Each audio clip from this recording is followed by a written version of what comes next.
Hello, everyone. Welcome to another episode of Gold is Girls. I'm your host, Rochelle Rappaport. My special guest today is Betty Sytner. We're going to be discussing the topic of reincarnation, something I know very little about.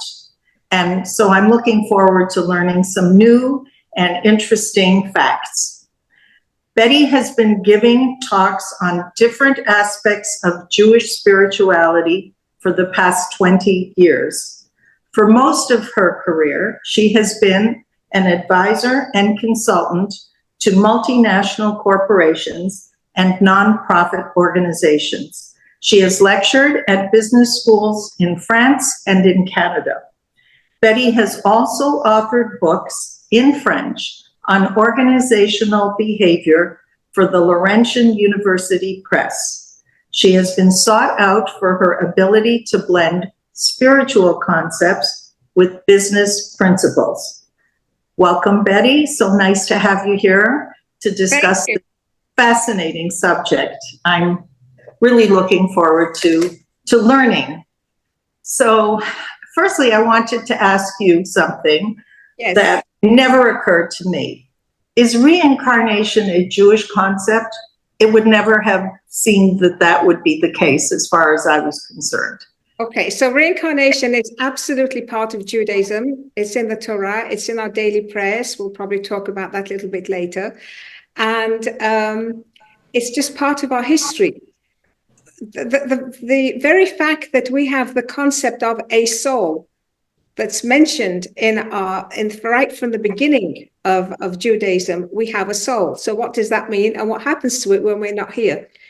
Therefore, the idea of reincarnation is very, very closely integrated with every aspect of what we do. Unfortunately, it's not talked about much.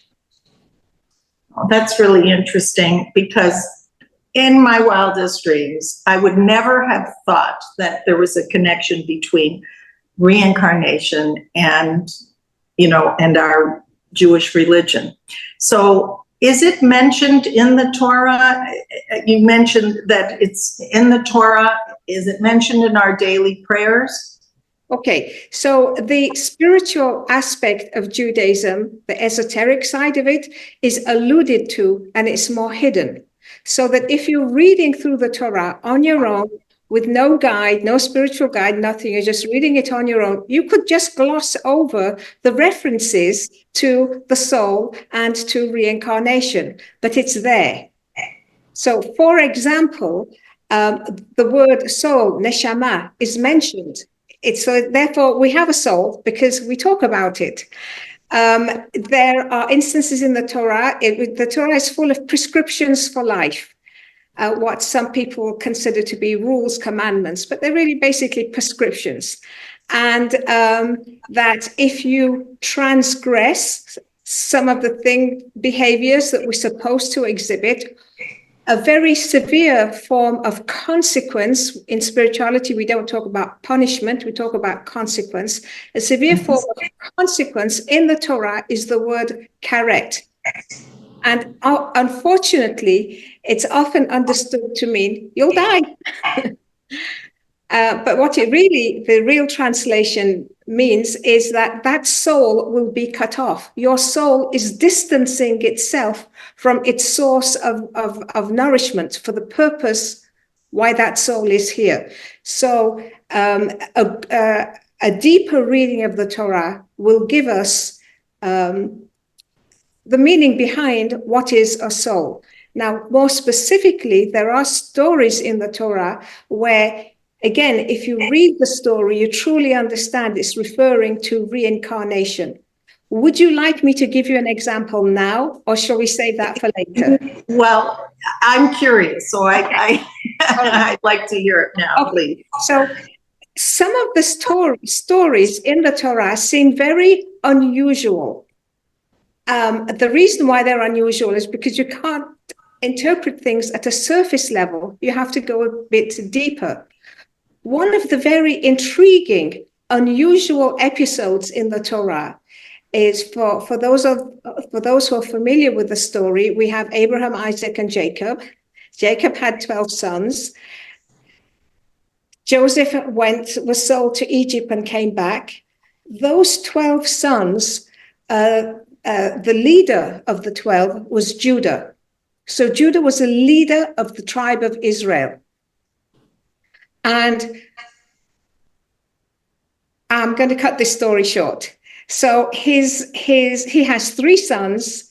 He marries his son to a woman called Tamar. The first son passes away. So according to the ancient Jewish tradition, the second son would have to marry, if she's not already married, he would have to marry Tamar.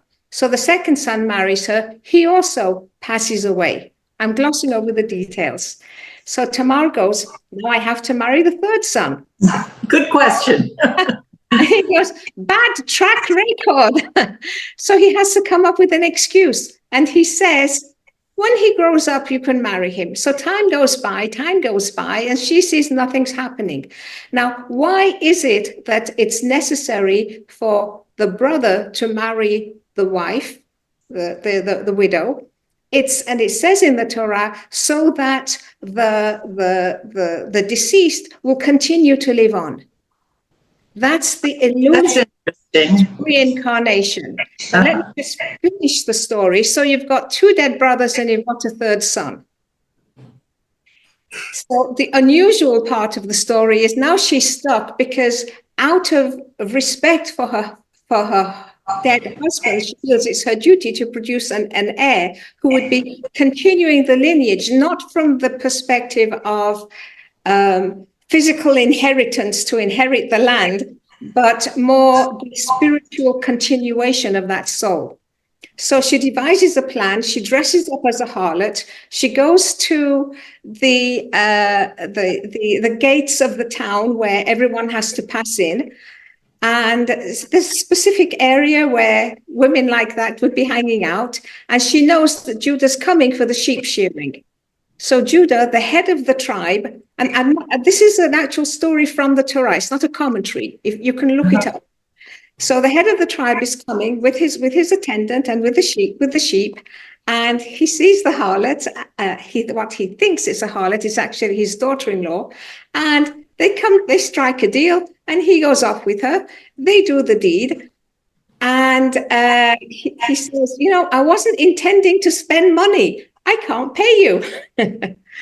And she says, well, no problem. Why don't you give me as a guarantee your signet ring and your staff and your sash, and I'll keep these in lieu of payment. Whenever you make the payment, I will give them back to you. And he says, no problem. I will send you a goat in payment for services rendered. Very unusual story for the Torah, but it's all leading up to something. I see that. Let me ask you a question. Yes. She doesn't reveal her identity and he doesn't pick up on it? No. So wait for the good part. Okay. So she goes back home, takes off her clothes. Now remember, she's got the signet ring and the staff and everything that proves who she was with. A few months go by and people go running to Judah, the head of the tribe. Your daughter-in-law is a harlot. She's pregnant. She's supposed to be sitting at home waiting for the third son who's not coming. And so Judah says, bring her to me, and her punishment should be that she should be put to death. So she comes and she says, before you do anything, I just want you to know that the perpetrator is the owner of these items. She doesn't say it was you. She says it was the owner of these items. And his reaction is, she is more righteous than me. Oh. Because he knew that he withheld the third son.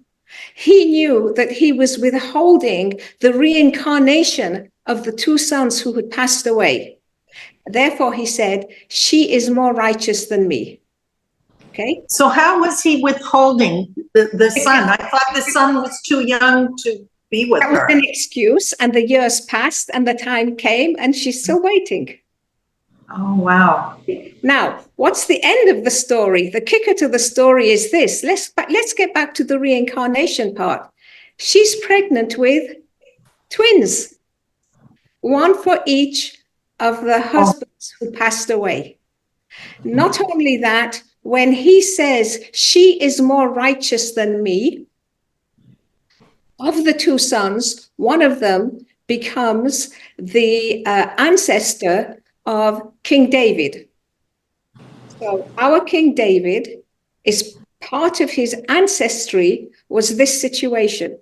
Now, I'm telling you, it's a very unusual, bizarre story. And it's in the middle of other things, like apropos nothing, in brackets, you've got this little story in there. You can read through it and go, that's very strange. What's it got to do with anything? I remember the Torah is written on many, many different layers. So you've got the story, that's just the outer shell, that's the packaging, that's the cornflakes box. And then you've got the actual deeper meaning. Now remember, you've got the box, and then you've got the inner wrapping, and then you've got the actual cornflakes, and then you've got to pour it and eat it, and digest it, etc. So there are different stages to true understanding and truly absorbing. Most of us don't get that. In some cases, it's withheld from us. Sometimes it's not the way we do things. It's not what we talk about. It's not our tradition.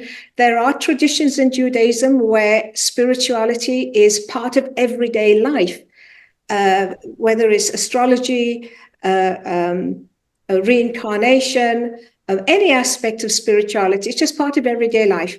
Very much so in the Sephardic tradition and in other traditions. We'll talk about that a little bit later.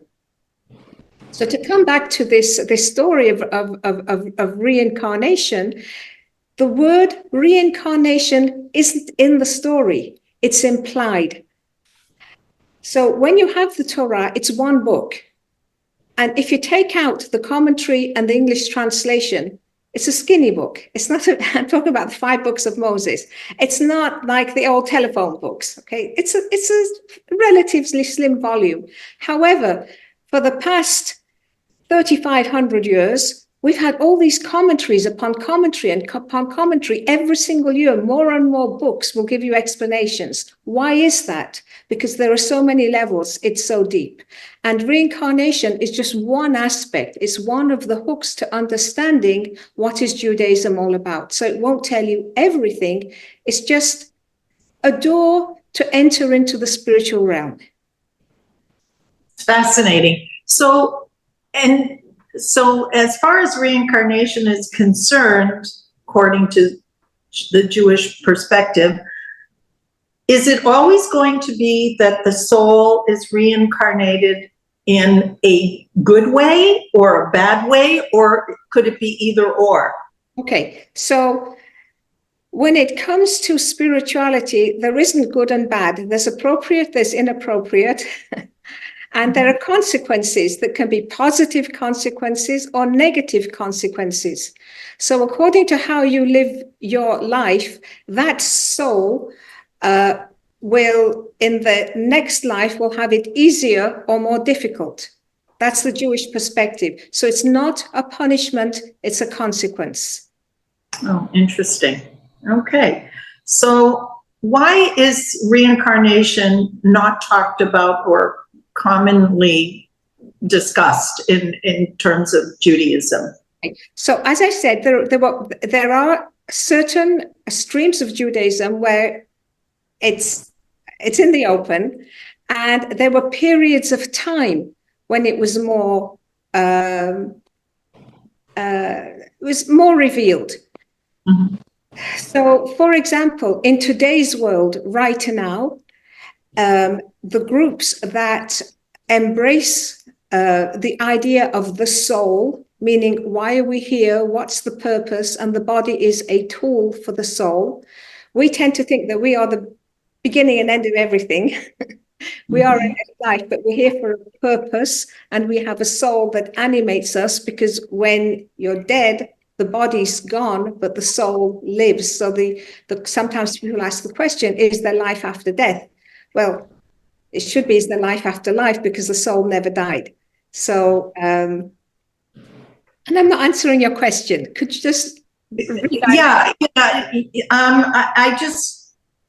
I just wondered why we don't hear about it. Why we don't care about it? Okay, so there are two basic schools of thought that evolved over the centuries. One is you have to know the rules. You have to know the rules of the game. Everything that's written is the rules of the game of life. Why are we here? What are we doing? And it's a lifetime of study. So you have people who study their whole lives. There are groups in Judaism who do that. Learn the rules, follow the rules is very important. Also, in the past, when there were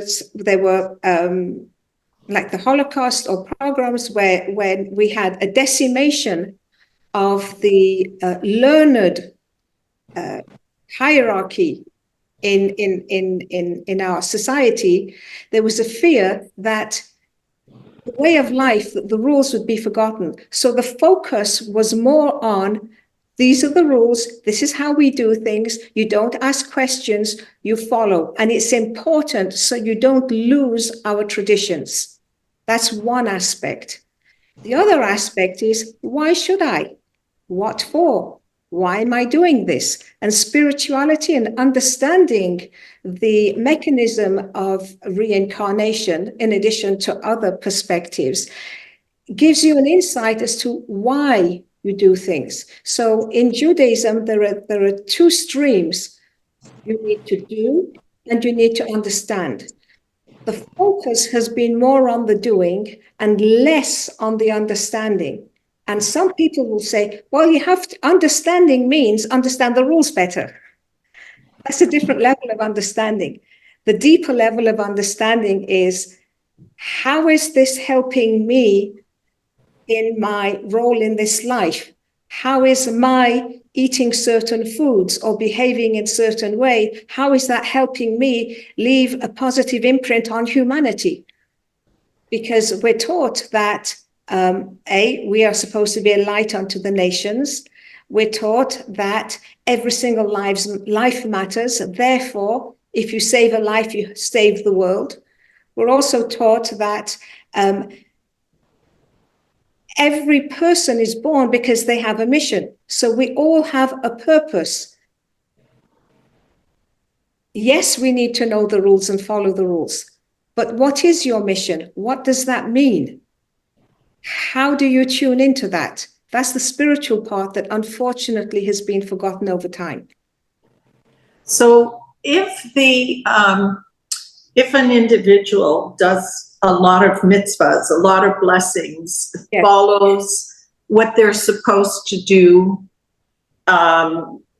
more than another person, for example, who really doesn't focus on doing the right thing according to Jewish law and tradition. Does that impact the soul in terms of the soul not surviving or being in pain and being reincarnated in a negative way? Okay, so what we taught about reincarnation is that in every lifetime, you get to complete some of the connections. A mitzvah is a connection. And the purpose of being here is to connect the upper world and the lower world. So you've got the spiritual realm and you've got the physical realm. And the two need to be connected. That's Jacob's ladder, Jacob's dream, the angels going up and down. Every action that we take, every word that we say, it said, we create angels through our words, our thoughts, our actions. So you're either connecting, going up and down the ladder, or you're sliding, going in the opposite direction. So the purpose of life is to make connections, spiritual connections. Every mitzvah is a spiritual connection. It's taught that it's highly unlikely that in one lifetime you would get to fulfill all of the mitzvot. It's highly unlikely. For example, a lot of the mitzvot you can only do if you're living in Israel. For example, all the mitzvot with regards to agriculture. or the mitzvot with regards to the temple. Well, we don't have the temple, so you can't do those. We read about it in lieu of doing the mitzvot, but there are certain things that you just can't do. For example, you're supposed to have kids. Well, some people don't in one lifetime, so you need to come back again and you have kids. Or they're not able to have children. Not able to have kids for whatever reason. Maybe they had kids before and they don't need to this time. We don't know. But we need many lifetimes so that we can complete, so that soul can complete all of the connections. Now, if you take every opportunity to make your connections, then you've got less to do next time. If you willfully and willingly ignore what you're supposed to be doing, then you get downgraded. So people sometimes ask me, well, in Hinduism, they say you can come back as a stone. Is that a Jewish concept? And the answer is yes. Oh, that's interesting. The soul needs the body in order to make the connections, in order to accomplish the connections. So I'm going to give you an example. So we have a mouth. There are many mitzvot that you do with your mouth. You say blessings. You eat the right foods in the right way. You show appreciation for the foods that you eat. So you're making a spiritual connection with every single action that you take during the day. So I'm going back to why does Judaism say that you don't always come back in a human form? And I need to reformulate that, because it's not you that comes back. That's not a concept. It's the soul that needs the envelope of a body in order to accomplish certain tasks.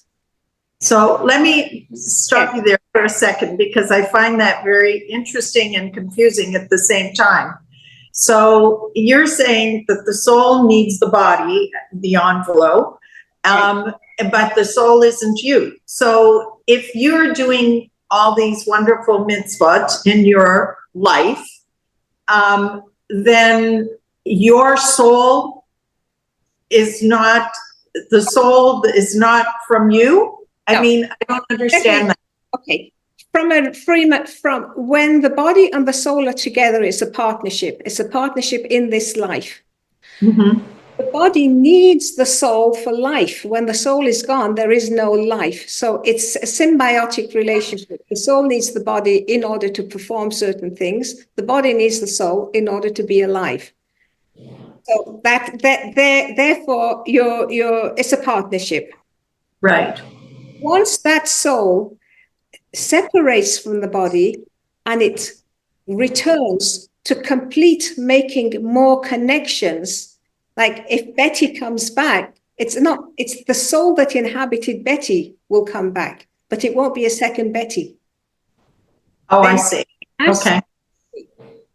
Okay. So, because the soul isn't physical, it's metaphysical, it's esoteric. It's from another world, from another dimension. In Judaism, we're taught that there are four worlds. There are different degrees of physicality. We're in the lowest world, physical world. The soul is from the upper world. There are several worlds above us. Angels are from an upper world. So when the soul needs to come back to continue, usually it will come back in the form of a human body. However, if that soul was dragged through very negative situations, it may come back, for example, as a stone.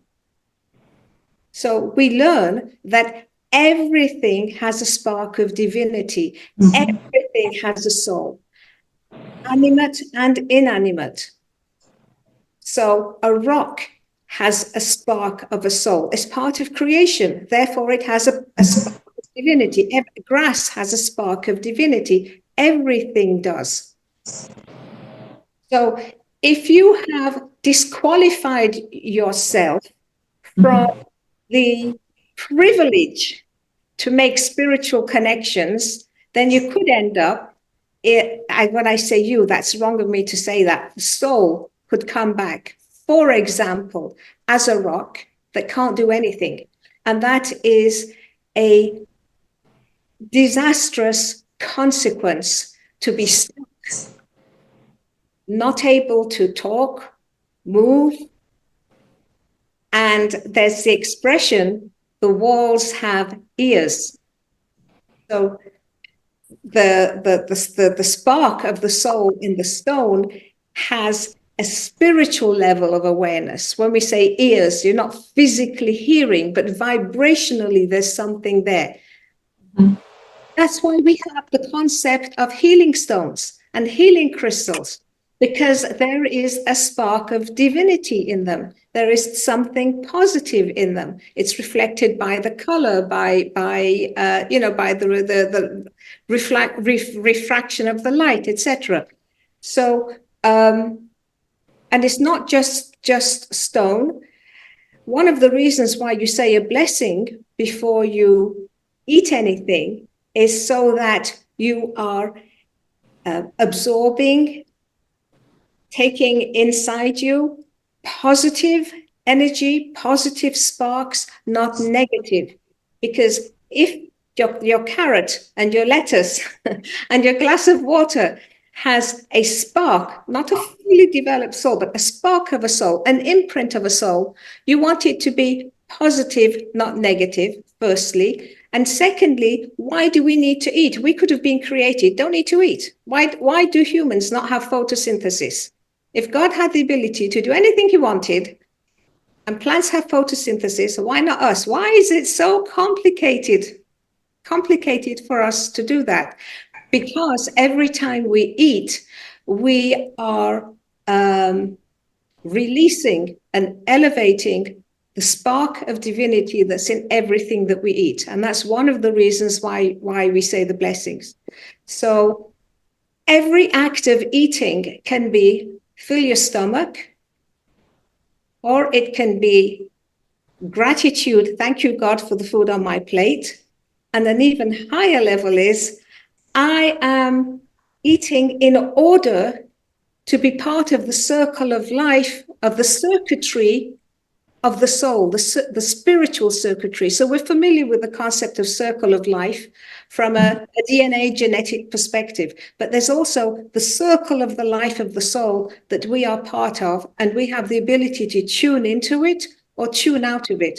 But if you've never been told anything and you've never been exposed to it, then we go through life limping because we don't know. Well, I think that's so fascinating, because I've always thought that when people make blessings before they eat food, I always thought that that's just about gratitude. I didn't realize that there was another level to it. So that's very interesting, because I do believe that everything does have a divine spark. So it makes sense, when you mention it. And then you were talking about Hinduism and being reincarnated into a stone. So one of my other questions was whether there was a link between reincarnation in Judaism and other religions. So it seems to be, I don't know whether it's a link or not, but it seems like there's obviously something in other religions regarding reincarnation. Okay, so if you look at the history of religions, Judaism, or our Torah, is almost 6,000 years old. Okay, so Judaism didn't start with the creation of the state of Israel, which some people think. Oh, right, of course. So our religion is our calendar date. That's when we start counting. Abraham, the patriarch, lived about 4,000 years ago.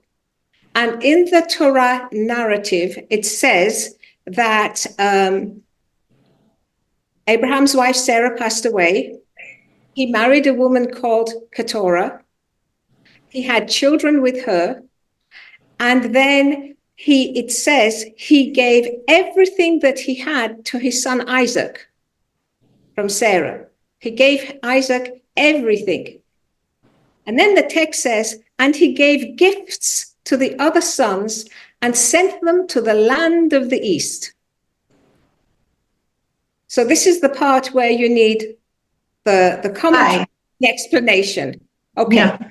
So, and what I'm going to share with you comes from the Zohar, which was written about 2,000 years ago. So the commentaries say that, well, the question is asked, if you give everything to one person, what do you have left over to give to others? You already gave everything.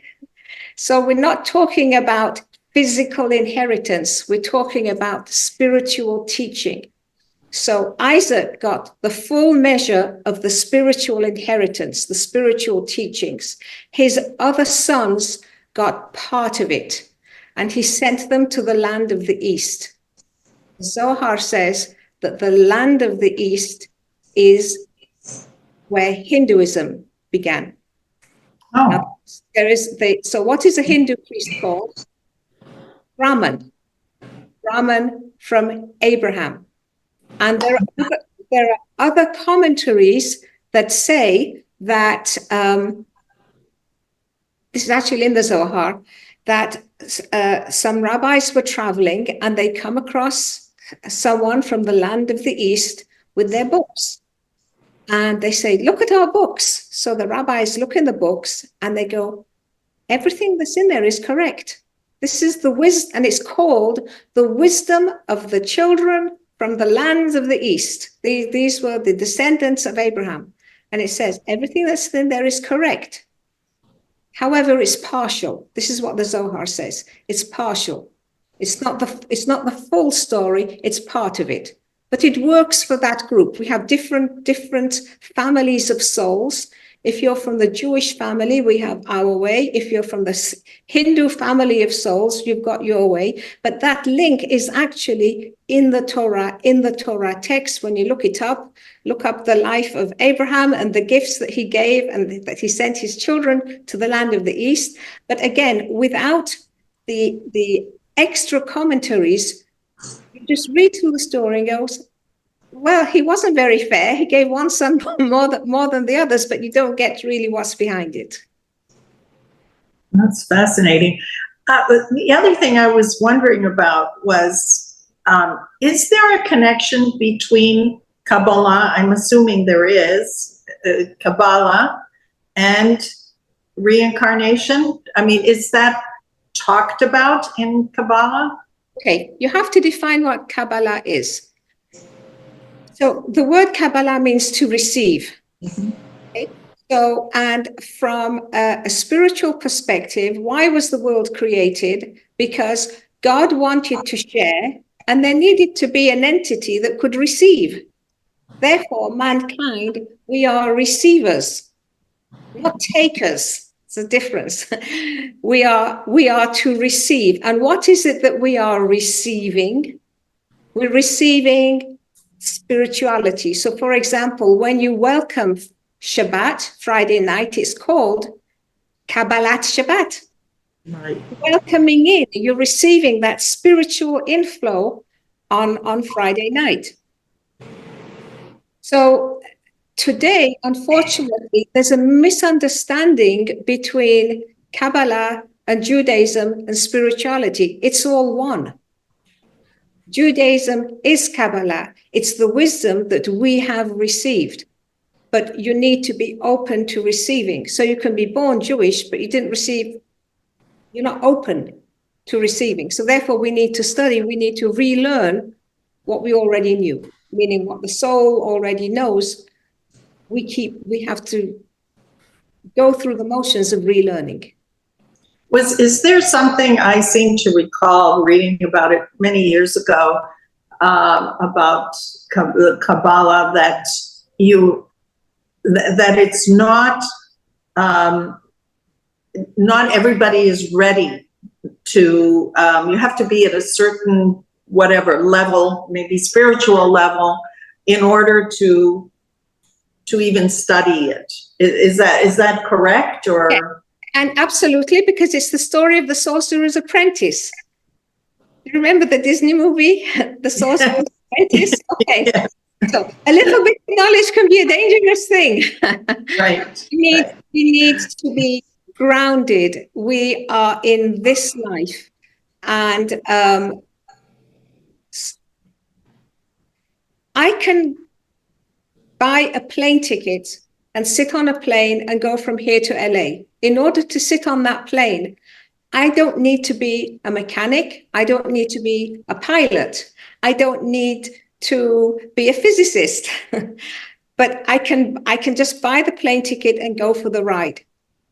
So in life, when it comes to Kabbalah, you can choose to get on the plane, be a passenger, or stay home and go, meaning stay home, figuratively speaking, stay home and go nowhere. Without the prerequisite of study and knowledge, etc., you're not going to be in the cockpit or in the underbelly of the plane trying to fix things. That's just an analogy. It's my analogy for when they say you shouldn't study Kabbalah. What does study mean? Know about it? Of course. Know the basics? Absolutely. Know that spirituality is part of our religion, reincarnation and astrology are part of our religion. It's there. It's in plain sight for us to see.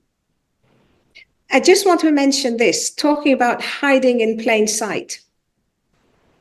You don't need to go out of your way to discover reincarnation. So most kids, when they go to Jewish day school, are taught that the first thing that you say when you wake up in the morning is a short little prayer, Modeh ani lefanecha. And what's inside that prayer? What does it say?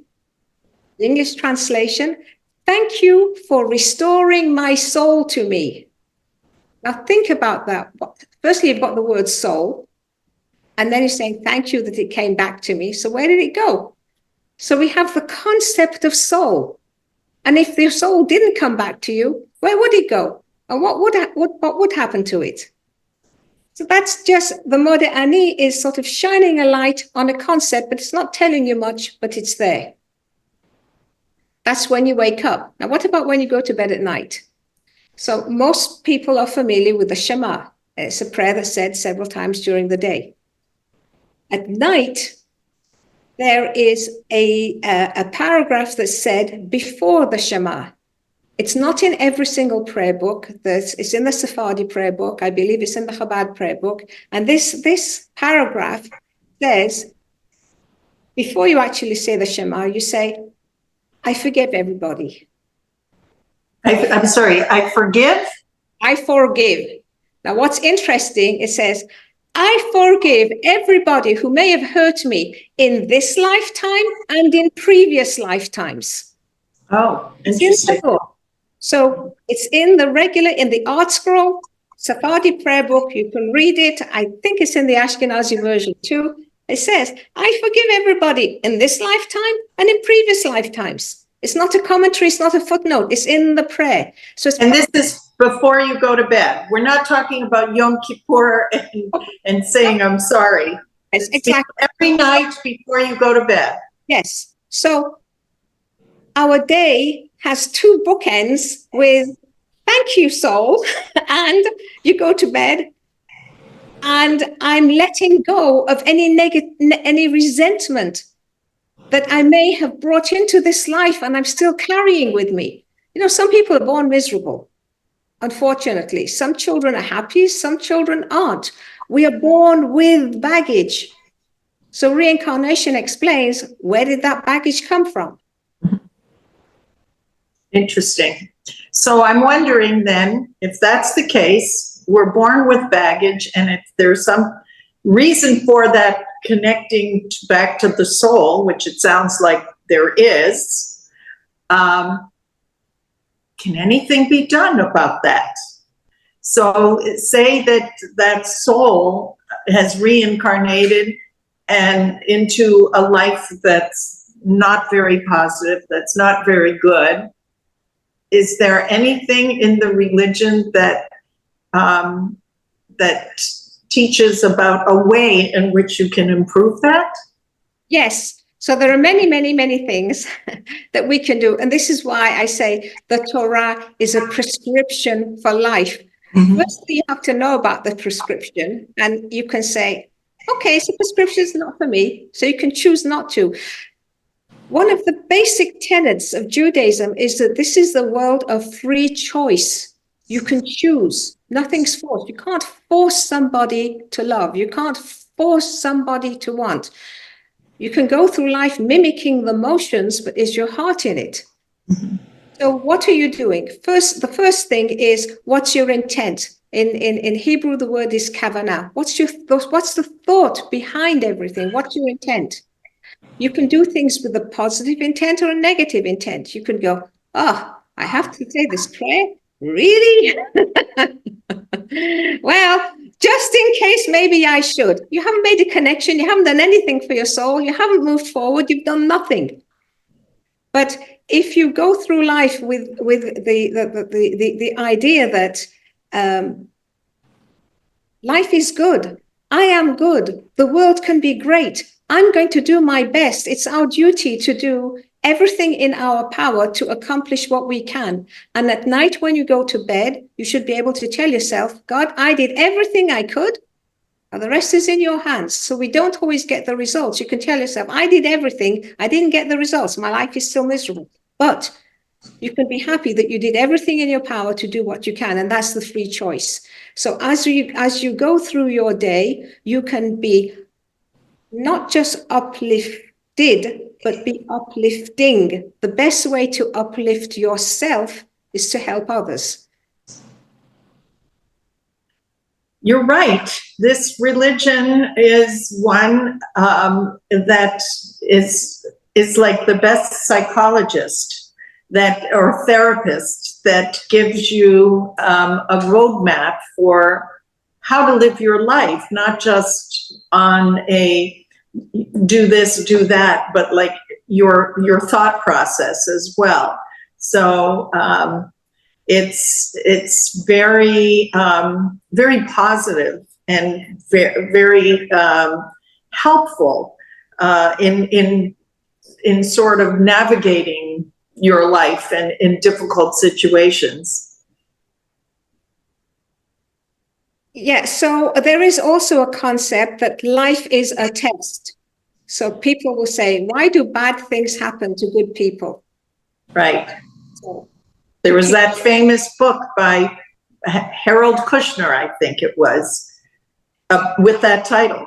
Yes, why do bad things happen to good people? And there's also another book by Rabbi Esther Youngrice, Life is a Yes. Test. Yes, right. I remember that. Uh-huh. Okay, so everything that happens to us, you can say, this is my opportunity to do my best, and we'll see what happens. Or you can go, why me, why me, why me? Well, that's not the optimal way of dealing with hardship and difficult situations. Right. No, I think it's quite fascinating. I want to end by asking you if you have some suggested sources for finding out more about this subject from the subject of reincarnation from a Jewish perspective. Yes. So firstly, I want to say that this was just a general discussion. It was a very general introduction. I did not tell you everything you need to know about reincarnation. Hopefully, whoever's watching this podcast will be inspired to want to know a little bit more. And so I have two books I'm going to show you, and I'm going to refer you to some websites. The first book I'm going to show you, which is very, very accessible. You don't need any pre-knowledge. It's this one by Rabbi Zamir Cohen. And what this book seeks to do is to find proof for what's in the Torah, including the notion of the soul and astrology, time travel, why we eat certain foods, the planets. So there's a lot in this book. And it's, as I said, it's very accessible, and it references research that has been done on the soul, dreams. So that's one book. The other book I recommend, which is a little bit requires a little bit more thinking. It's this one, The Anatomy of the Soul by Rabbi Chaim Kramer. And it said that the soul is custom made for the body. So that if you have a body that has a defect, missing a limb, or God forbid you're blind or whatever, that's part of what you're supposed to be living in this life. This body is the perfect fit for that soul. But what is the connection between body and soul? And this book will give you body part by body part what the connection is. If you don't like to read, you can go to chabad.org, chabad.org, go in their search bar, and the answer will only be as good as your question. They have a vast library. So if you put in reincarnation, you'll get 1,000 articles. Some of them are videos, some of them are articles, some of them are very, very elementary, some are much deeper. But if you ask more specific questions like origins of reincarnation, or what does Cabala have to do with reincarnation, or anything specific, then you'll get more specific answers.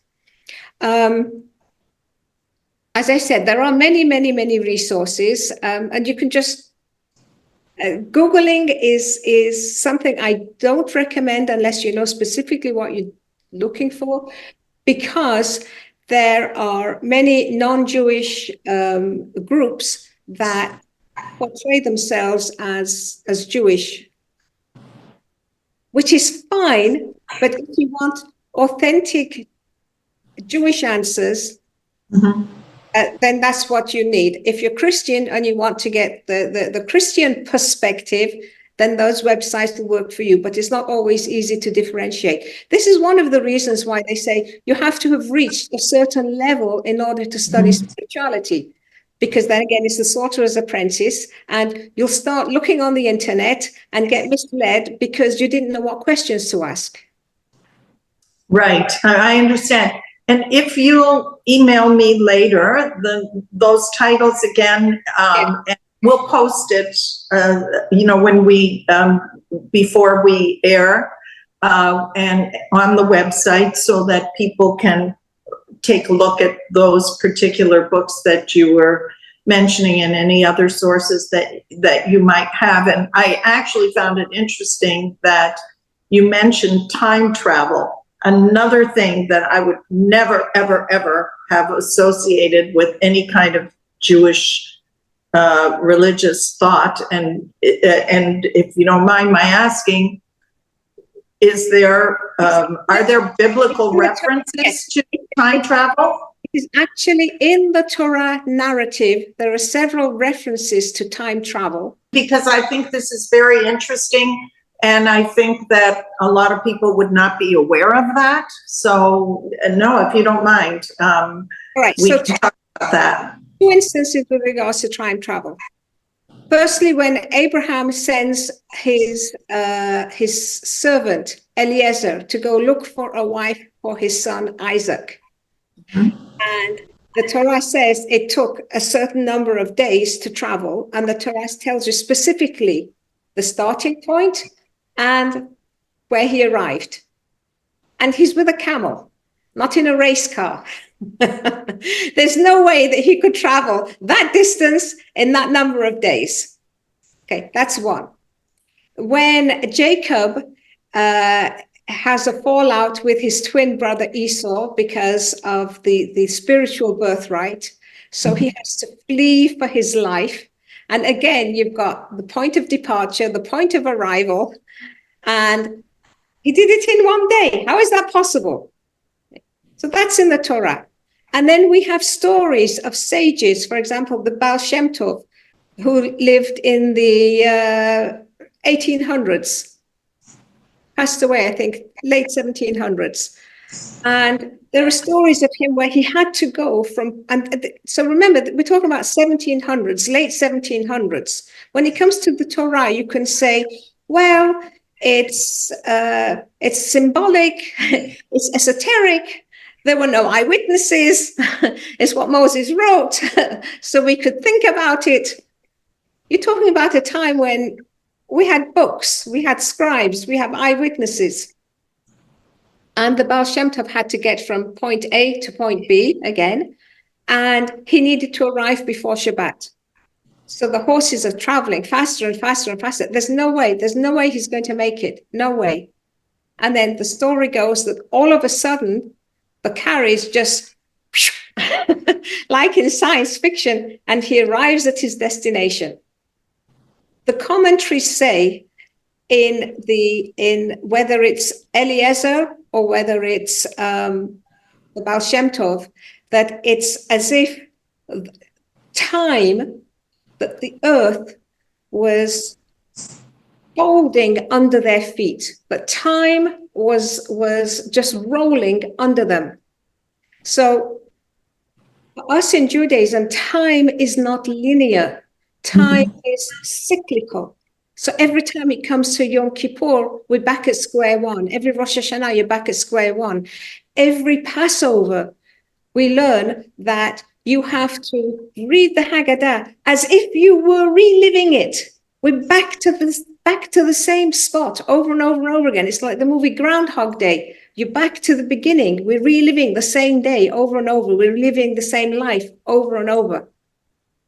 The Torah scroll is a scroll. We have scrolls. So it's even today, we don't read from a book, you read from a scroll in the synagogue. And the scroll is time from creation to when Moses died in a scroll. Time is rolled up. So this concept of time travel is that time isn't linear, it's cyclical. Really fascinating stuff. Thank you so much for this insightful and informative talk. I learned a lot, and I learned that I know very little. So anyway, it was great having you as our special guest today, and I will post the names of the books and sources that you mentioned, and hope that our viewers take a look at them. So once again, thank you very much. Bye for now. See you next time on Gold as Girls. Bye.